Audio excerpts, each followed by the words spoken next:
работает. Добрый вечер, наши уважаемые зрители. Вот я оттуда сюда шел, на татарском снял видео, так сказать. О чем сказать? Посвящен был этот сюжет, чему посвящен? Посвящен он был нашей боли потребителя. Вот я зашел там в магазин, постоял, посмотрел Игромолоко. Там кумыс должны были подвезти мне из Башкирии, из Башкортостана, правильнее будет. Вот. И вспомнил я, когда был я в Бугульминском районе, в Карабаше, у предпринимателя, который разведением коней занимается. И вот я там видео сделал, как-то поставил. И кто-то в Фейсбуке отреагировал или там где-то написал комментарий. Это не татарской породы, это башкирской. Взыграло тому человек, конечно, не в шутку. К чему это? К тому, что вот мне предприниматель тут говорил, что при советской власти в Татарстане, почему-то татарская АССР, ей было, там, жителям Татарстана было запрещено держать коней. Говорит, закон такой был. Рядом Башкирская автономная республика была, Чувашская, Оренбургская область, там Самарская. Нет, именно, говорит, татарская ССР. Документ был, запрещающий держать коней. Вот. И почему не может быть татарской породы, значит, Казанское ханство было огромное. И не было, значит, татары были, а не было татарской породы. И вот я спросил предпринимателя. Кстати, предприниматель мне сказал, что в аппарате президента, я как-то ему звонил насчет того, что хочу приехать, он мне говорит, на денек попозже приезжай, пожалуйста, потому что, говорит, я по делам в Казань уезжаю. Оказывается, его приглашали в аппарат президента, он говорит, что сейчас в Татарстане около 30 тысяч коней. А президент или там аппарат президента поставил задачу, президент, наверное, скорее всего, поставил задачу то ли до 50, или он первый раз говорил, даже 80 тысяч голов надо довести к 30-му году. Их поголовье. И вот я спрашиваю, у тебя вот кумыс же делаешь, почему нельзя мне в магазине где-то купить? А они начали объяснять. Дескать, это очень сложная процедура, там куча требований, которые им не под силу просто выполнить. Поэтому они не могут в реализацию, допустим, сдавать кумыс. А я думаю, у нас вот из Башкортостана везут кумыс и продают его постоянно. Вот я пошел, 10 бутылок заказал, должны были подвезти. Кстати, бутылка 123 рубля. Этот предприниматель тоже говорил в Казани мне, татарской, что литр кумыса у него стоит 200 рублей. Вот. Ну, я не думаю, я начал выяснять в магазине, какая наценка даже. И вот мне удивило то, что Татарстан не производит кумыс. Как-то все время было там кони нарисованные, красиво все. Как-то однажды директор, 3 минуты у меня, не 8, да, 3 минуты, да. Директор типографии, царство небесное, мне как-то по секрету сказал, что другой какой-то предприниматель, не буду его именно называть, чтобы он не обиделся, он меня знает, он очень известный человек в республике, даже был степенями всякими облечен там. И вот он ему как-то заказал, значит, там, этикетку красивую для консервов, говорит, мясных. Вот, очень такие сделай, пожалуйста, красиво, говорит, чтобы у людей слюнки текли. А директор спрашивает на автомате, а внутрь что положишь? Тот говорит, всяким дерьмом забью и все. Вот видите, и там то же самое, это молоко, этот, извиняюсь, кумыс.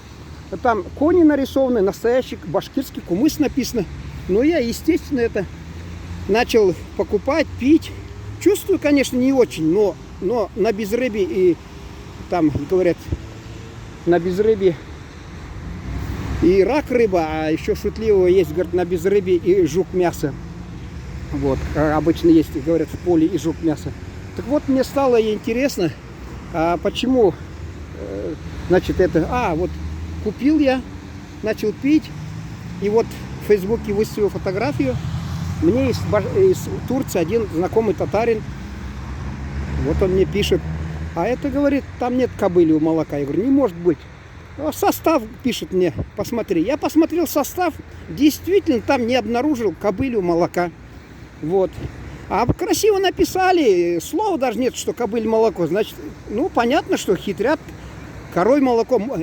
Возможно, я допускаю, закваска была там из кобыли молока. Да, закваска, потому что зимой, допустим, я чувствовал одно, а летом чуть получше качество было этого кумыса. А сейчас вот привозят кумыс, который очень похож на настоящий. На красный свет перебегаю. На настоящий кумыс похож. Вот. И вот начал я увлекаться, употреблять, потому что полезная вещь. В свое время у нас в Тарловске, вот через Каму есть Тарловский санаторий был когда-то. Во время Великой Отечественной войны очень много раненых бойцов там поправлялись благодаря кумысу, потому что у него есть свойство повышать иммунитет. И наш классик Габдулла Тукай в Троицк ездил когда-то, лечился от чехотки или как туберкулеза кумысом. Вот. И поэтому кумыс очень полезная вещь. За любую цену люди готовы купить. Особенно осенью там падает иммунитет человека. Так вот я и говорю. Этот кумыс из Башкортостана привозят. В Татарстане не могут, значит, освоить. Какие-то там требования, что ли, специальные. Что-то мешает им. Думаю, выяснить бы надо основательно. Потом второе. Игра молоко. Хорошая, кстати, фирма. Я посмотрел ООО «Раздолье» в Удмуртии. Я говорю, ну молодцы. А Татарстан у нас, конечно, не может, что ли, освоить. Вот, представляете, я как журналист обязан этим заняться. Почему? Потому что рабочие места где создают? В соседней республике. Ну ладно, как жест вежливости нашей республики, это можно допустить. Молодцы, они качественную продукцию там даже вот, выпускают довольно. Я даже вот, правда, цена, не скажу, что такая низкая уж прям вообще. Потому что там я вот... творог видел по 100 рублей на рынке, полкило, да, а здесь вот 250 пачка, 71 рубль, там с ванилью, например, этот творог. Зарплату, то есть не зарплату, налоги где они платят? В какой бюджет? Там бюджет Удмуртии платит. Вот. А мы там покупаем. Да, у них просто, знаете, они, наверное, у нас, может быть, я, наоборот, во вред это говорю, потому что если у нас в Татарстане начнут производить, у нас, как известно, зарплаты-то выше, и поэтому, а там уровень жизни ниже в Удмуртии. Естественно, там можно платить поменьше, расходы меньше на зарплату положим, да, естественно, ниже. А в Татарстане пришлось бы побольше платить зарплату, потому что здесь цены выше. Естественно, вот это только настораживает. А так-то, если считать себя патриотом республики своей, Татарстана, допустим, да, то не может меня вот этот вопрос не интересовать. А почему Татарстан не может освоить выпуск вот этой продукции, которая так успешно реализует в нашей республике?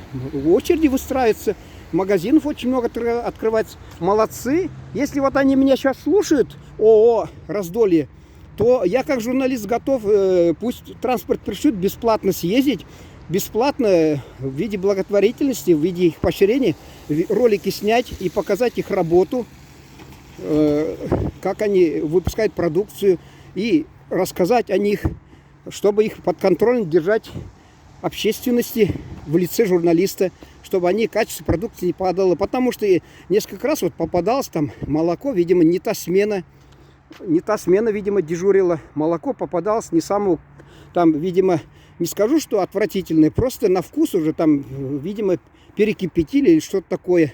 Здесь, конечно, руководство не виновато. Однажды, вот, например, звонил я директору мясокомбината, который выпускал колбасу конскую Мамадыше. Генеральный директор позвонил, я говорю, журналист такой-то, представился, поговорили. Я ему сказал, вашу колбасу в рот не возьмешь, как мыло. Он спасибо сказал за информацию. А это же может быть, что в коллективе кто-то подворовывает. Все-таки социалистические, так скажем, эти остались какие-то родимые пятна, значит, советского человека. Поэтому руководитель, может быть, и не подозревает, что в коллективе там таскают мясо и прочее. Так что вот здесь тоже я бы постоянно был бы, как сказать, аккумулятором, аккумулировал бы мнение людей о качестве этой продукции и доносил бы до руководства этого предприятия. Ну все, пожалуй, спасибо вам за внимание. Надеюсь, вас тема заинтересовала, ведь эта продукция всех нас касается, и качество не в последнюю очередь нас касается. Так что, надеюсь, полезно было для вас это.